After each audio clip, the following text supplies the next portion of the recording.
Mesdames et messieurs les administrateurs, les adhérents, les amis de l'ANDAS, cher Roland, c'est un grand plaisir pour moi et un honneur de te remettre aujourd'hui cette médaille de l'Ordre national du mérite, signe de la reconnaissance de la nation. Évoquer ton parcours personnel et professionnel, c'est faire le récit d'un engagement où la bienveillance et l'empathie côtoient l'esprit d'entreprendre et la volonté d'aller toujours plus loin. Mais on va commencer par le début. Tu es né le 11 octobre 1952, voilà, tout le monde le sait, dans un petit village des Alpes de Haute-Provence qui se nomme Mallemoisson, c'est-à-dire les mauvaises moissons. De quoi te donner le goût de défier les lois de la nature, la fatalité et de commencer à cultiver ton optimisme et ta combativité infatigable. On ne grandit pas non plus dans une famille de 10 enfants, qui plus est en étant l'aîné d'une telle fratrie, sans comprendre le sens du mot partage, dépassement, collectif qui te colleront à la peau. Ton père provençal et ta mère italienne ne te légueront pas leur langue maternelle. C'est peut-être un petit regret pour toi, mais ils ont sûrement su inscrire chez toi le goût de la diversité et l'ouverture au multiculturalisme. Quelques années plus tard, on ne peut pas dire que ta formation professionnelle soit vraiment linéaire. Elle ressemblerait plutôt à un jeu de Lego dont les pièces s'emboîtent parfaitement pour construire un édifice professionnel riche et pluriel. Après un IUT technique de commercialisation en 70, où tu as affûté ton goût pour entreprendre, expérimenter les bienfaits du collectif, tu as fréquenté les bancs de l'IEP d'Aix-en-Provence, de 72 à 75, et ensuite l'IRA de Lyon, et enfin l'École nationale de santé publique de Rennes, pour devenir inspecteur des affaires sanitaires et sociales en 80. Mais pour Roland, faire les choses les unes après les autres, c'est beaucoup trop ennuyeux. C'est bien plus stimulant de conduire plusieurs projets à la fois. Alors, en même temps que la conduite de ses études, Roland n'a pas négligé sa vie sentimentale et donc il s'est marié en 74. Ses deux premiers enfants sont nés en 77 et 78. Donc vous l'avez compris, préparer des biberons en même temps que les cours pour le lendemain, tout cela avec un minimum de sommeil, c'était un peu sportif selon l'expression de Roland. Et te voilà lancé dans une carrière qui sera variée et riche en Seine-et-Marne, à Strasbourg, dans les Pyrénées-Orientales et enfin dans le Pas-de-Calais. C'est la protection de l'enfance qui occupera une grande partie de ta carrière en Seine-et-Marne pendant 22 ans. Et ce n'est peut-être pas tout à fait un hasard, comme tu me l'as raconté, si tu t'es retrouvé hébergé pendant 6 mois dans une chambre au foyer de l'enfance de Melun, alors que tu prenais ton premier poste à la tutelle et au contrôle des établissements de santé et établissements médico-sociaux. C'est ce qui s'appelle tomber dans la marmite de la zone. Mais ton parcours, ce n'est pas seulement ton parcours professionnel, c'est aussi ton engagement citoyen. Ta marque de fabrique, c'est avoir des convictions et les mettre en action.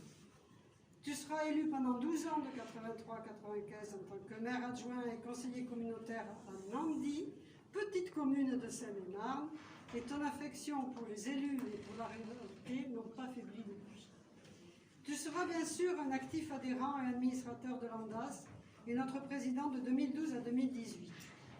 Roland, il est alors présent sur tous les fronts. L'ANDAS devient incontournable et donne son avis sur tous les secteurs, des politiques publiques d'action sociale, grand âge, protection de l'enfance, insertion, handicap. L'ANDAS te doit beaucoup dans la notoriété qu'elle a acquis ces dernières années. Mais Roland ne lâche rien. La parité au sein du conseil d'administration, une femme à la présidence de l'ANDAS et un fonctionnement participatif, le développement social, la sobriété, la coopération. Roland impulse la dynamique de réseaux thématiques au sein de l'ANDAS et embarque avec lui un certain nombre de volontaires, parfois malgré eux, pour réfléchir, pour écrire et pour participer à des concertations nationales. Sa force, c'est la confiance qu'il est capable d'accorder à chacun. C'est sa capacité à déléguer et à partager toutes les informations qu'il détient. Roland, c'est un entrepreneur et un bâtisseur, rien ne lui fait peur. C'est un équilibriste. Il aime tout ce qui respire la nouveauté, le décalé, le bricolage, et la cuisine en tout genre dans ses activités professionnelles, associatives comme à la maison. Roland, c'est un adepte de la controverse et de la critique constructive, un adepte de l'éthique de la discussion. Il ne se satisfait pas des évidences, il recherche au contraire les zones de friction pour comprendre, dépasser, chercher des solutions. C'est avant tout un réconciliateur dans l'âme. Et puis Roland, c'est aussi le journal des confinés pendant le confinement. C'est aussi la lettre hebdomadaire aux administrateurs. Depuis 48 semaines, tous les dimanches soirs, Roland nous nourrit en partageant ses dernières lectures ou découvertes au gré de ses émotions.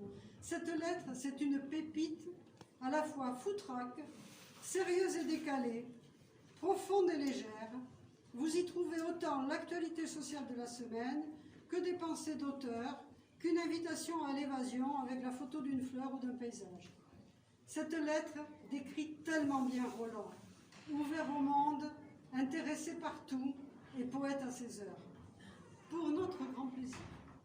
Cette ouverture, cet intérêt permanent pour là où s'écrit la vie, tu as su les cultiver en t'engageant dans des formations qualifiantes, bien sûr, PNL, management, etc., mais aussi en étant à l'écoute de tes proches, de tes enfants, de tes petits-enfants, et puis la présence quotidienne et soutenante de Gabriel à tes côtés.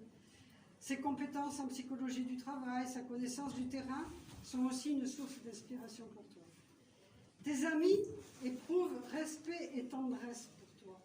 Alors voici, j'ai interrogé 2 personnes, et voici ce qu'ils disent. Alors Roland, c'est un grand frère pour les uns, un père pour les autres, une figure en tout cas, une personnalité généreuse et attentionnée. Il pousse des coups de gueule, mais s'il vous engueule, c'est qu'il vous aime. Bon. Ou encore, quelqu'un d'autre qui dit « Il aura fallu l'audace pour qu'on se retrouve quelques années plus tard, riche de nos expériences pour apprécier nos retrouvailles. Toujours très chaleureuse, comme un grand frère à qui on peut tout dire parce qu'il va tout comprendre, sans jugement, et qu'il va encore vous pousser plus loin sur votre chemin. Je ne compte plus les soirées à refaire le monde autour d'une bonne bouteille, dit-elle, les moments tendres et furtifs de complicité, de joie et de fierté partagée grâce à ces engagements. Voilà.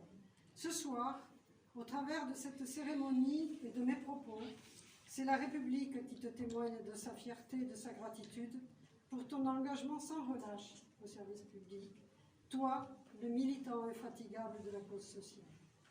Cher Roland, au nom du président de la République et en vertu des pouvoirs qui nous sont conférés, nous te faisons chevalier de l'Ordre national du Lion.